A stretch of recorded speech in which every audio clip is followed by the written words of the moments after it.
ஒரு கிராமத்தில் அருண், அனு என்ற 2 சகோதரன் சகோதரி இருந்தார்கள். ஒரு நாள் ஒரு முதியவர் அவர்களுக்கு 2 விதைகள் கொடுத்து, இதை நட்டுவிட்டு தினமும் கவனியுங்கள் என்றார். அருண் விதையை மண்ணில் போட்டான். ஆனால் நீர் ஊற்ற மறந்தான். அவன் சிரித்துக்கொண்டு, நாளை ஊற்றுக்கிறேன் என்றான். அனு தினமும் விதைக்கு நீர் ஊற்றினாள். சூரிய வெளிச்சம் கொடுத்தாள்.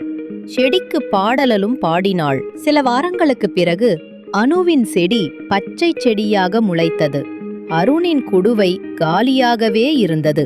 அருண் சோகமாக, என் விதை ஏன் முளைக்கவில்லை என்று கேட்டான். அனு சிரித்துக்கொண்டு, நாளைக்கு வைக்காமல் தினமும் பராமரிக்க வேண்டும் என்றாள். அந்த நாளிலிருந்து அருண் அனுவுடன் சேர்ந்து செடிகளுக்கு நீர் ஊற்றினான்.